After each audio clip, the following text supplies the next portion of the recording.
Bom, gente, sejam bem-vindos aí a mais uma aula de engenharia ambiental. Nós estamos aqui começando o módulo 4, que fala sobre o meio ar. Então, eu queria começar falando um pouco para vocês. Eu mandei para vocês várias notícias, né, desse ano. Muitos têm a ver com a Covid-19 e como a poluição do ar afeta todo esse momento que a gente tem vivido de pandemia. E aqui eu tenho umas notícias, né, de antes de tudo isso acontecer, que são notícias de 2019, né? Por exemplo, aqui nessa tem mostrando a poluição em Nova Delhi, né, na Índia. E na nossa webconferência até mencionei com vocês que a poluição do ar é geralmente mais agravante nos países da Ásia, né? E aqui tem umas fotos mostrando para vocês, né, como estava a situação de Nova Delhi em 2019, né? Isso aqui foi em abril de 2019,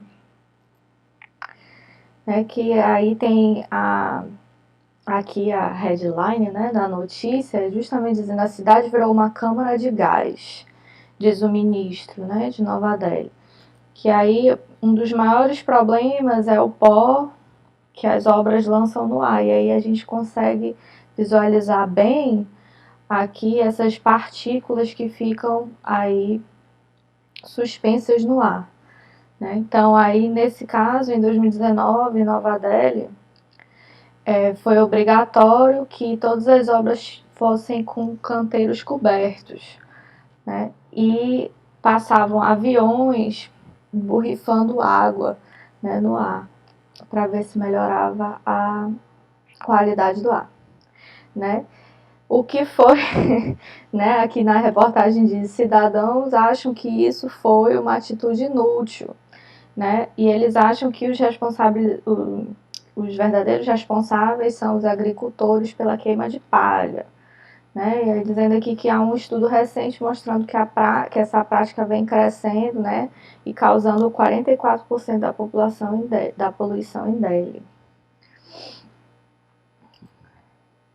Então, gente, aqui fala sobre vários aspectos, né, desse problema grande que existe na Ásia, que não chegou até nós aqui no Brasil ainda, mas que em algumas cidades a gente já vê como a poluição do ar tem se agravado, né?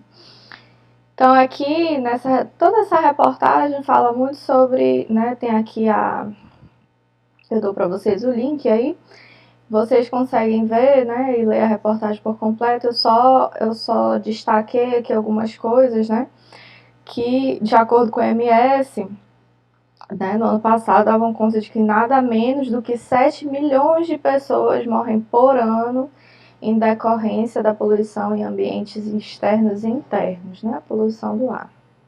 Que é uma coisa que a gente não fala muito, principalmente aqui no Brasil, porque a gente não enxerga, né? Se o saneamento já é um problema sério, né, a questão da água, que é muito visível, né, lá quando a gente falou do módulo de água, a questão do recurso hídrico, que é tão visível, já é tão negligenciada, né, passando para o meio terra, é uma coisa também que se fala muito pouco, o ar menos ainda, né? E aí a China, aqui eu gostaria de falar um pouco da China, porque a China, todas as cidades com a pior poluição, né, com a pior qualidade do ar, pior poluição do ar, estavam sempre no ranking sendo chinesas, né?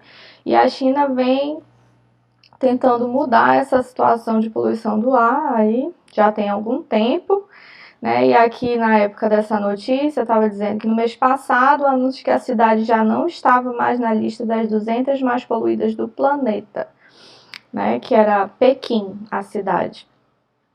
Então, aí a concentração de partículas, né, que são essas que são vistas nessa foto, caiu em mais de 32%, e a promessa de ar limpo ou muito mais limpo foi entregue, né? E aí quem estava ocupando esse ranking das cidades com ar mais poluído do mundo, né? Ficou aí em primeiro lugar já a Índia, segundo lugar a Índia, terceiro lugar a Índia, quarta a Índia, né? E a China acabou saindo desse ranking, né? Pelo menos das 10 primeiras, né? Com algumas medidas que foram adotadas lá na China. Das cidades brasileiras, né? A gente tem aqui, acho que compõe a lista, que tem 1.600 cidades, tem 40 cidades brasileiras. 40 cidades brasileiras, né? Elas não estão lá em cima, né, no top 10, como está a Índia, o Paquistão, o Irã, mas, né, São Paulo, a cidade de Santa Gertrudes, em São Paulo, ocupa o lugar 175, Rio de Janeiro, está aqui em 262, Belo Horizonte, Rio Claro, Limeira, São Paulo e Colombo, Paraná, né? E a lista também conta com algumas outras capitais, né, como São Paulo, Curitiba, Vitória e Salvador, né?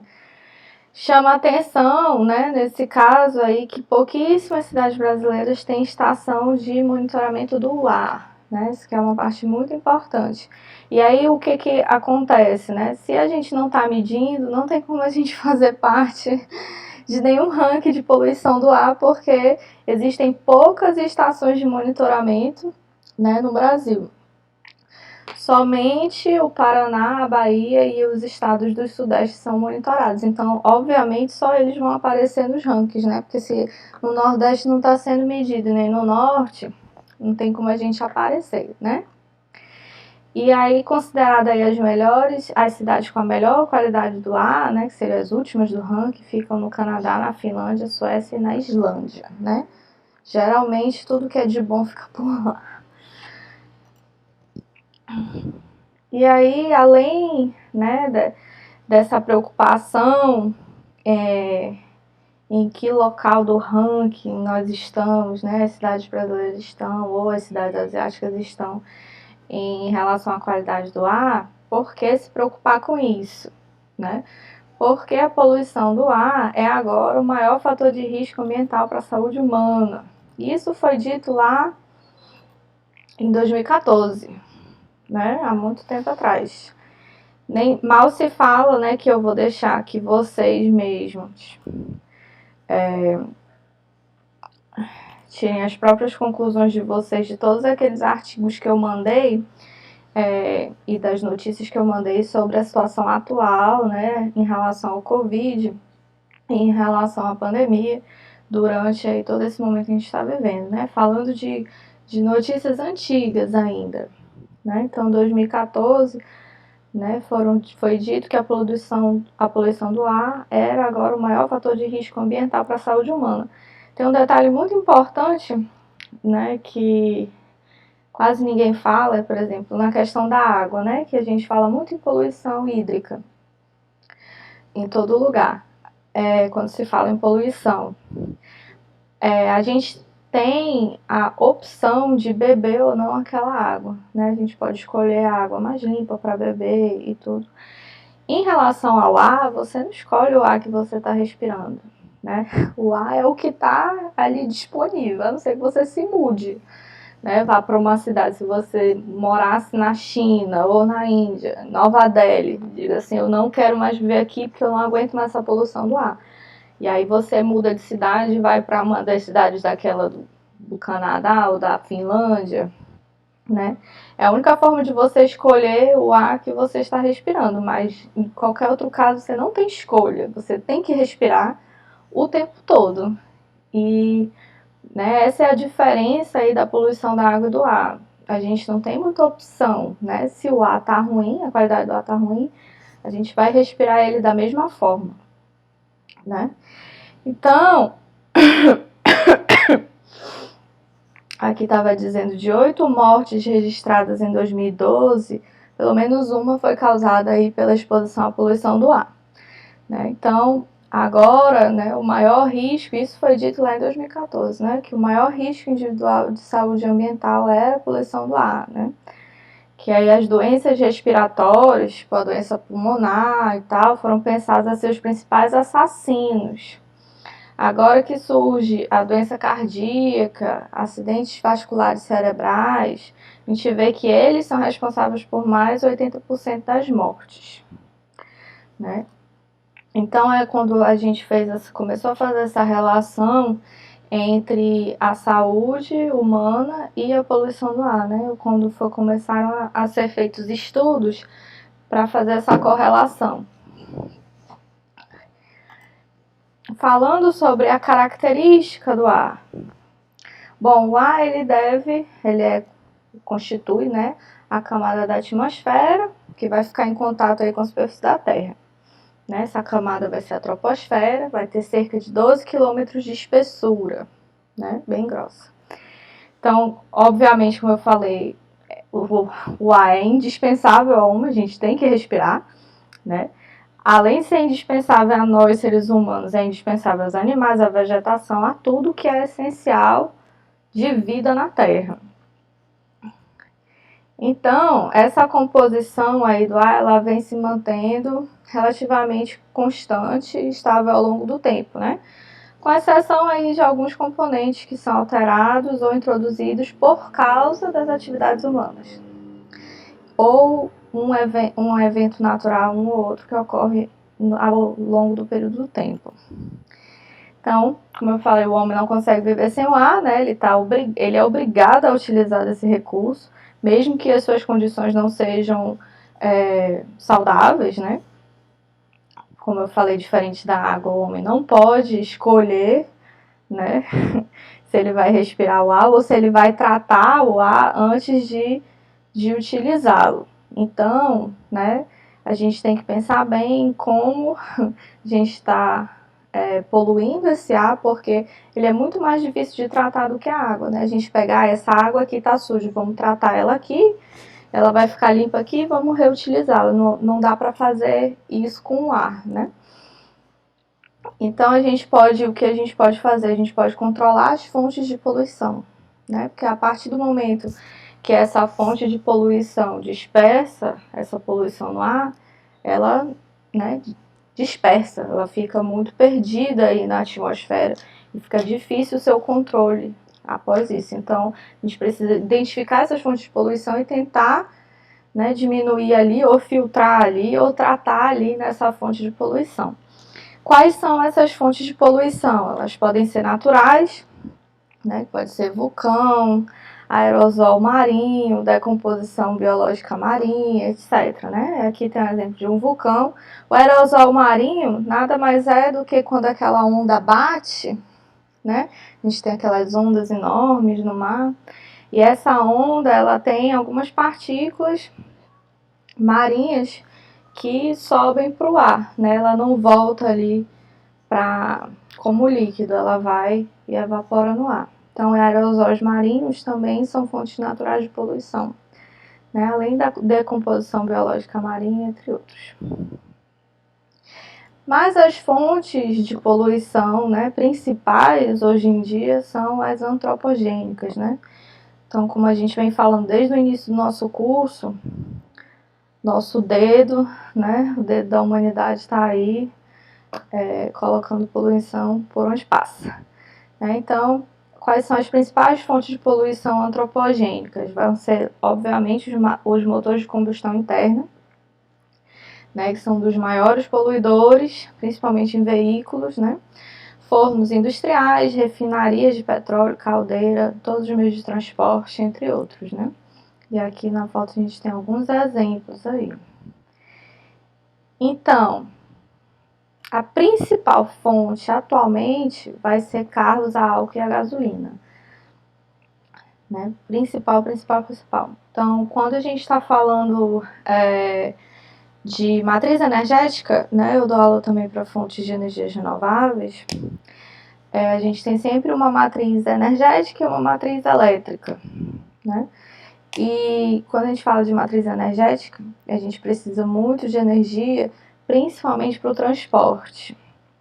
né? Então, porque a gente não tá, por exemplo, a nossa matriz elétrica é bem limpa aqui no Brasil, bem renovável, porque a gente é muito dependente da matriz hidráulica, né? Porém, a nossa matriz energética não é, a gente ainda é muito dependente dos combustíveis fósseis. Por quê? Porque os carros ainda são a álcool e a gasolina, os caminhões e os ônibus, todo o nosso meio de transporte ainda é dependente dos combustíveis fósseis, né?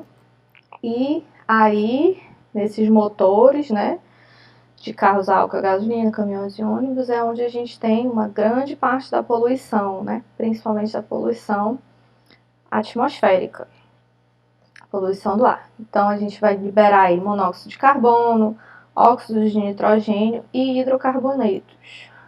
Já no caso de caminhões e ônibus, que a gente vai ter motor de ciclo diesel, né? Nós vamos ter óxido de enxofre, óxido de nitrogênio, material particulado, né? E também em menor grau monóxido de carbono e hidrocarbonetos. Então, gente, para definir poluentes, né? A gente vai precisar primeiro saber o que é o ar limpo para poder decidir o que é o poluente, né? Primeiro a gente tem que saber qual é a composição do ar para ele ser considerado um ar limpo, né?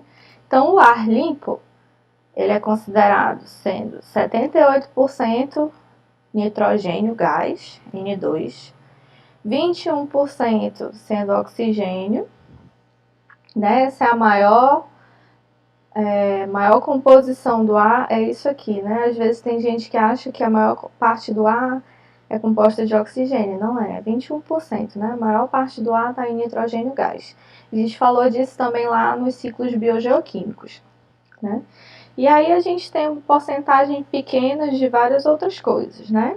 Temos CO2 aqui, temos hélio, temos metano, uma parte pequeniníssima de hidrogênio, vapores, né? Etc.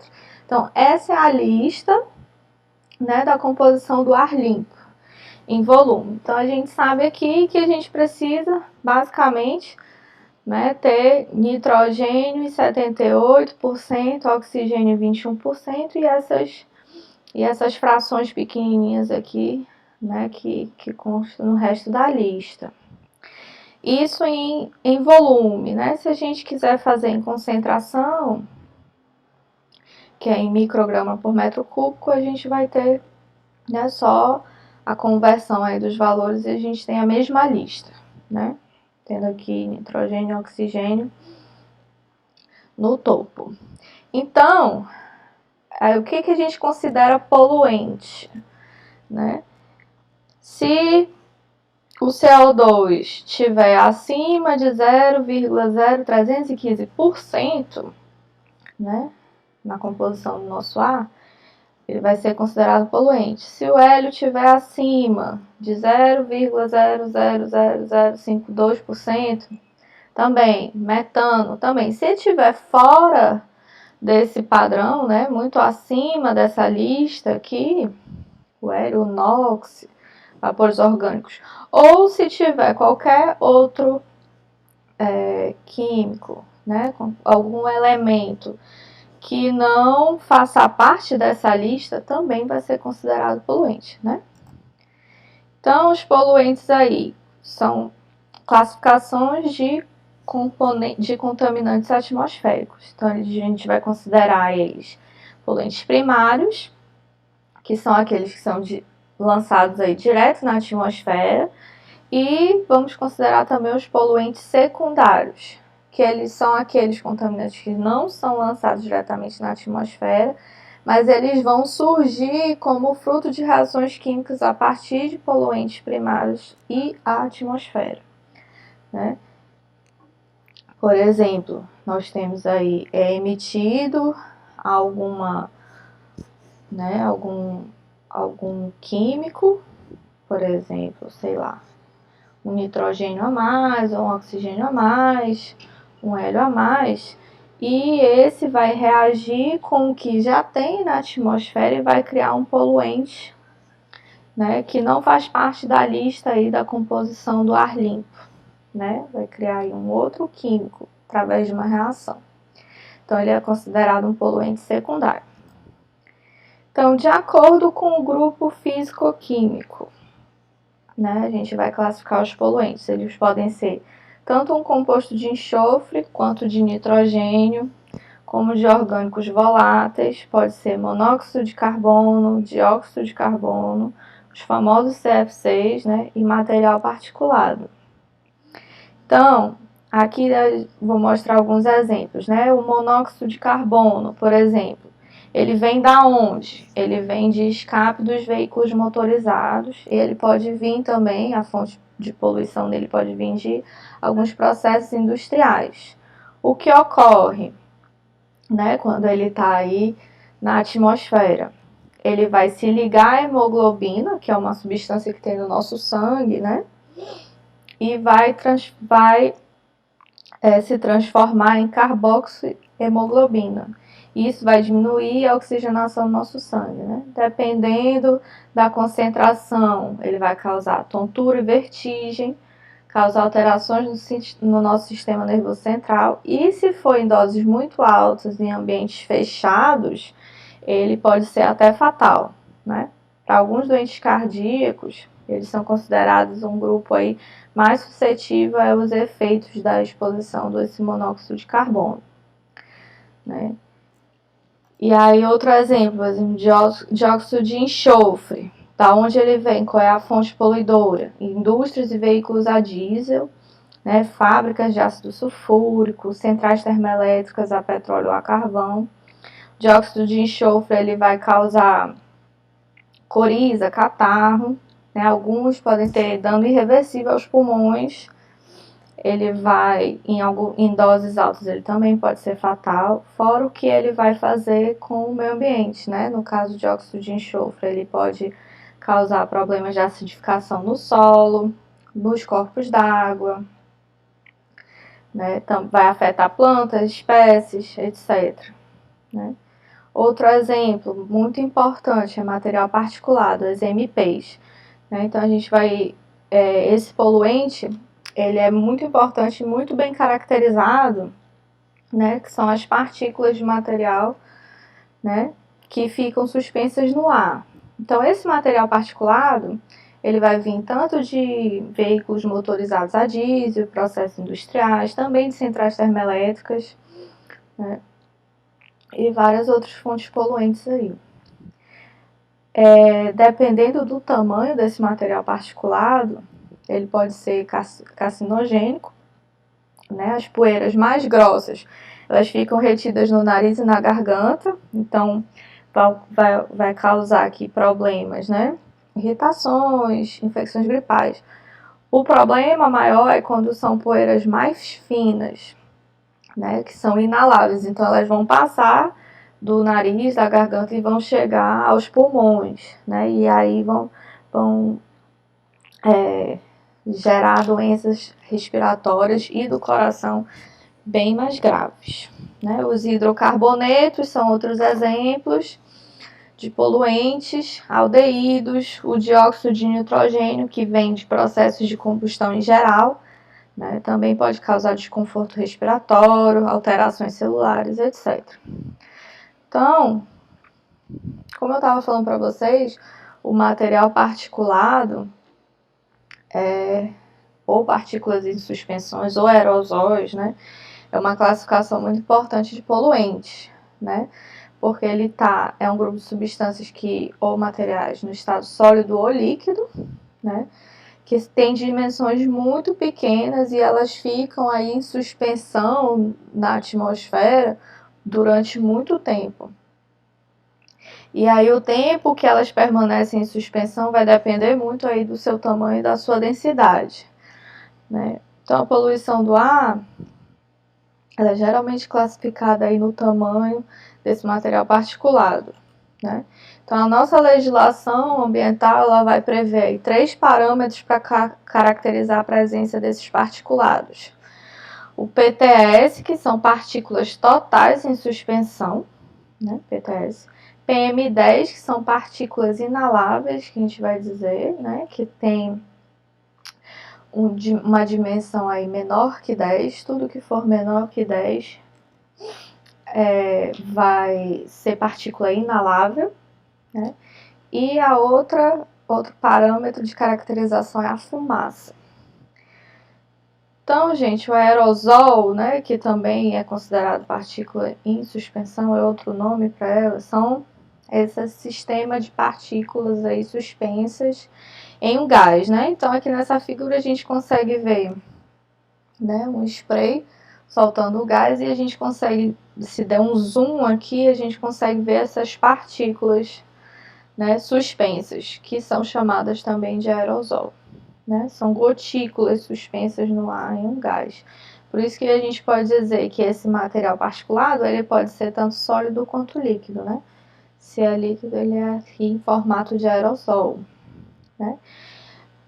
Ele pode ser também um bioaerosol, ou seja, pode ser um micro-organismo, uma célula, né, que está suspensa aqui nesse gás. Então, qual é o problema, né, delas serem essas partículas muito pequenas? Né? Se a gente tem uma partícula com dimensão maior que 5 micrômetros, eles ficam presos, essa partícula vai ficar presa aqui no sistema respiratório superior. Se as partículas são menores que 10 micrômetros, elas já são consideradas inaláveis, né? Como eu falei, a PM10 é uma das classificações. Menor que 10 micrômetros, ela já entra no nosso sistema respiratório. Né? Se elas são maior que 5 micrômetros, elas já ficam capturadas, né? Aqui no sistema respiratório superior. As menores que 0,1 micrômetro, elas vão ter grande probabilidade de se instalar nos pulmões ou no coração, né? E aí causando danos irreversíveis. Quando essas partículas estão entre 0,1 e 0,5, elas ficam retidas geralmente nos brônquios e ainda podem ser expectoradas, né? Menor que 0,1 já causa dano irreversível. Quando a gente fala de bioaerosol, né? Quer dizer que aquelas partículas pequenininhas vão ser micro-organismos, né? Que podem ser bactérias, vírus, fungos, né? Biotoxinas, que são toxinas já produzidas por micro-organismos. Né? E o material particulado, né? Mostrei para vocês, ele geralmente é caracterizado, aqui no Brasil a gente caracteriza com PM10, né? Então, tudo que é menor que 10 é PM10, né? 2,5, né? Nos Estados Unidos também se classifica com a PM2,5, né? Que são partículas finas. Então, tudo que é menor que 2,5 é considerado PM2,5, né? E aí a gente faz essa divisão de 2,5 para cima é partícula grossa, 2,5 para baixo partícula fina. Tá certo? E aí a gente continua no próximo vídeo, gente. Até mais.